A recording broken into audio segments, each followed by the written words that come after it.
সুপ্রিয় শিক্ষার্থীরা, কেমন আছো সবাই? আশা করি সবাই ভালো আছো। আজকে আমরা অষ্টম শ্রেণীর যে ধারাবাহিকভাবে যে আমাদের ক্লাসগুলা হচ্ছে তারই ধারাবাহিকতা আজকে করব হলো প্যাটার্নের দ্বিতীয় পর্ব আমরা সাজিয়েছি বীজগাণিতিক রাশি দিয়ে। প্রথম পর্ব আমরা করেছি, সেটা হলো প্যাটার্ন বিষয়টা কি বেসিক লেভেল থেকে এবং প্যাটার্নের পরবর্তী সংখ্যা।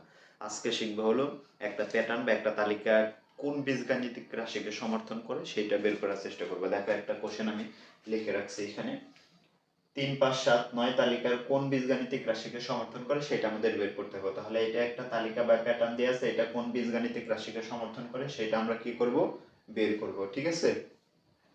তার মানে বিষয়টা দেখো, আগে আমরা গত ক্লাসে যেটা করছি আর কি, এখানে তালিকাটা লিখবা বা প্যাটার্নটা লিখবা। তাহলে তালিকাটি 3, 5, 7, 9, এখানে কত ডট ডট পার্থক্য, এখানে লিখবা কত পার্থক্য এখানে কত, 3, 5 এর পার্থক্য 2, 5, 7 এর পার্থক্য 2, 7, 2 এর পার্থক্য কত, 7, 9 এর পার্থক্য কত, 2। এটা ডট ডট দিতে হবে না। তাহলে শুরুতেই যে কাজটা করতে হবে সেটা হলো কি, প্রদত্ত তালিকা লিখবা, তারপরে কি পার্থক্যটা লিখে দিবে। তারপরে দেখো, তালিকার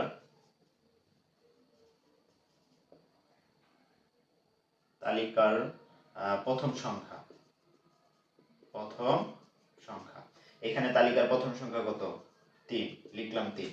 এখন তারপরের বিষয়টা হলো, এখানে তারপরে ব্যবধান কত, প্রত্যেকটার ব্যবধান দেখো 2 করে বৃদ্ধি পাচ্ছে, তাহলে এখানে 2 ঠিক আছে। 2 এর সাথে এখন দেখো প্রথম সংখ্যা দেখে 2 এর সাথে কত 1 গুণ, এটা হলো নিয়ম। তাহলে 2 এর সাথে কত 1 গুণ করলাম, তাহলে 2 অক্ষে কত 2, কিন্তু আমার উপরে বানাইতে হবে কত 3।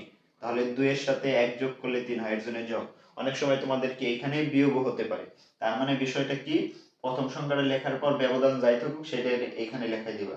তারপর প্রথম সংখ্যা দেখে এখানে গুণ হয়েছে কত 1, এখন 2 অক্ষে কত 2, বানাইতে হবে 3, এর জন্য একটা আমাদের কি হয়েছে, যোগ হয়েছে। অনেক সময় তোমার এখানে বেশি হইতে পারে এখানে কম, তার মানে তখন তোমার ব্যালেন্স করে বিয়োগ করতে হবে।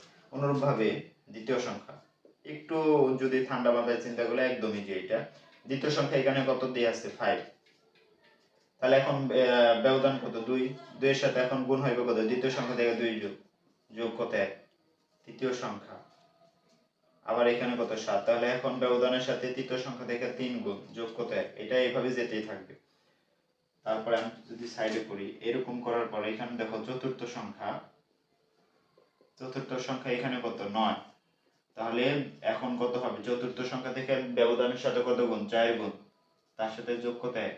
সবগুলা করার পরে এইভাবে একটা ডট ডট দিবে, কারণ এটা তো যেতেই থাকবে, কিন্তু আমরা তো আর এত করতে পারবো না। এখন দেখো, প্রথম সংখ্যা, দ্বিতীয় সংখ্যা, তৃতীয়, চতুর্থ এরকম করে যেতে থাকবে না, একটা ফিক্সড সংখ্যা আমরা ধরে নিব, কতম সংখ্যা। তাহলে এখন কতম সংখ্যা, তাহলে দেখো ব্যবধানের সাথে সিকোয়েন্সটা কি, ব্যবধানের সাথে 1 গুণ হয়েছে, কারণ কি প্রথম সংখ্যা, দ্বিতীয় সংখ্যার সাথে ব্যবধানের সাথে 2 গুণ, তৃতীয় সংখ্যার সাথে ব্যবধানের সাথে 3 গুণ, চতুর্থ সংখ্যার সাথে ব্যবধানের সাথে কয় গুণ, 4 গুণ। এখন হলো কতম সংখ্যা, তাহলে ব্যবধানের সাথে কত গুণ হবে, ক গুণ হবে, এই যে ক গুণ, যোগ হলো 1, তার মানে 2ক প্লাস কত 1, এইটাই আমাদের নির্ণয় কি বীজগাণিতিক রাশি বের হয়ে গেছে। তার মানে তোমার মনে রাখতে হবে, প্রথম যে সংখ্যাটা আমরা করছি সেটা কিভাবে করছি, ব্যবধানের সাথে 1 গুণ। দ্বিতীয় সংখ্যার ক্ষেত্রে ব্যবধানের সাথে কত গুণ, 2 গুণ। তৃতীয় সংখ্যার সাথে ব্যবধানের সাথে কত গুণ, 3 গুণ। তাহলে চতুর্থ সংখ্যার সাথে অনুরূপভাবে ব্যবধানের সাথে কত গুণ হয়েছে, 4 গুণ হয়েছে। এখন কতম সংখ্যা বের করতে হবে, তাহলে অবশ্যই ব্যবধানের সাথে এই কটা গুণ হবে। এখন যদি এখানে পরবর্তী তুমি অন্য কোনো সংখ্যা ধরে x ধরতে পারো, তাহলে x তম সংখ্যা কি হবে, ব্যবধানের সাথে শুধু ক গুণ হবে। দেখো কিভাবে এটা হলো। আবার অনেক সময় দেখো, এই বীজগাণিতিক রাশিটা যদি আমি লিখি, এখন যদি এই বীজগাণিতিক রাশি থেকে তোমার কি উল্টা এই তালিকাটা বের করতে দিতে পারে বা প্যাটার্নটা বের করতে দিতে পারে, তাহলে কিভাবে করবা, তাহলে প্রদত্ত বীজগাণিতিক রাশি দেখো দেয়া আছে, তাহলে প্রথম সংখ্যার ক্ষেত্রে তুমি এই যে কর জায়গায় কত বসাইবে, 1 বসাবো, তার মানে 2 আর 1 কত 3। আবার যদি দ্বিতীয় সংখ্যা হতো 2 ক প্লাস 1, তার মানে এখন তুমি কর জায়গায় কত বসাইতে, দ্বিতীয় পদ বা 2তম সংখ্যা, তাহলে 2 যোগ 1, তার মানে দেখো 4 আর 1 কত 5, তার মানে দেখো ওই যে তালিকার এই সংখ্যাগুলো পাওয়া যাচ্ছে। তাহলে এইটা হলো নির্ণয় বীজগাণিতিক রাশি, এইভাবে তুমি যে কোনোটা করতে পারবে। এটা যদি বুঝে থাকো তাহলে এটা তোমাদের হোমওয়ার্ক থাকবে, এটা তোমরা কি করবা, কমেন্ট বক্সে করে দেখাবা। বীজগাণিতিক রাশি বের করো, এটা বীজ গাণিতিক রাশি বের করো। এটা বের করে তোমরা কি করবা, কমেন্ট বক্সে জানিয়ে দেবা। এইটাই ছিল আমাদের কি বীজগাণিতিক রাশি। এখন অনেক সময় তোমার কি চাইতে পারে, এখানে বীজগাণিতিক রাশির সমষ্টিও চাইতে পারে, সেটা একই বিষয়। আরেকটা কোশ্চেন যদি আমি এখান থেকে যদি তোমাদের করে দেই একটু অন্যভাবে,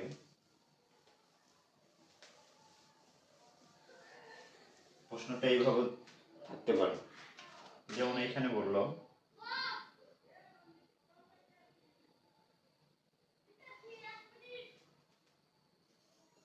7, 10, 13 ... 20তম পদ বের করো। সেম প্যাটার্ন, আমরা প্যাটার্নের যে প্রথম পর্ব করছি সেখানে দেখো এই পরবর্তী সংখ্যা বের করতে পারছি। এখন এটা বলছে 20তম পদ, তার মানে দিয়ে আছে 1, 2, 3তম, 3টা পদ দিয়ে আছে, এরকম যাইতে যদি 20তম পদ, তাহলে তোমার অনেক বড় হয়ে যাবে বিষয়টা। এই প্যাটার্নের ক্ষেত্রে এততম পদ বের করে এততম পদের সমষ্টি, এটা আবার আমাদের পরবর্তী ক্লাসে আসবে। তাহলে 20তম পদ, এখানে চাইতে পারো 100তম পদ, তাহলে কি তোমার সিরিয়াল ভাবে এত 100 পর্যন্ত করা সম্ভব? সম্ভব, কিন্তু তোমার সময় সাপেক্ষ। এটা করতে গেলে তোমার অবশ্যই এখন কি করে নিতে হবে, বীজগাণিতিক রাশিটা বের করবো। তাহলে এই তালিকার এই প্যাটার্নের বীজগাণিতিক রাশিটা বের করে আমরা সহজেই কি 20তম সংখ্যা বের করতে পারবো। তাহলে কিভাবে দেখো, ডিরেক্ট এখান থেকে যদি করি আমি, দেখো 2, সরি পার্থক্যগুলো কত, এখানে 3, এখানে কত 3। তাহলে আমাদের নিয়মটা কি, প্রথম সংখ্যা 7, নিয়ম হলো ব্যবধানের সাথে কত গুণ হবে, ব্যবধানের সাথে প্রথম সংখ্যা দেখে 1 গুণ, তাহলে 3 অক্ষে 3 বানাইতে হবে কত আমাদের 7, তাহলে আমাদের 3 এর সাথে কত যোগ করতে হয় 4। দ্বিতীয় সংখ্যা 10, তাহলে 3 ইন্টু এখানে 2।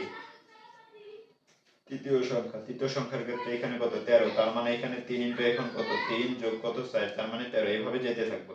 তাহলে এখন ডট ডট কতম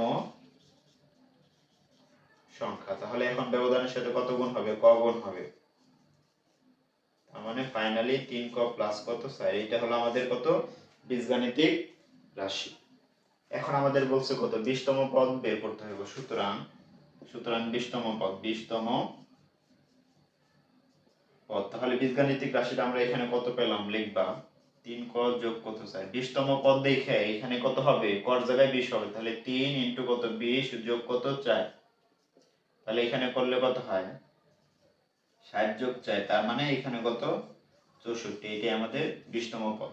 তাহলে এইভাবে আমাদের কি যে কোনো একটা প্যাটার্ন দেয়, যে কোনো একটা তালিকা খুব সহজে তম পদটা আমাদের খুব সহজে বের করতে পারবো।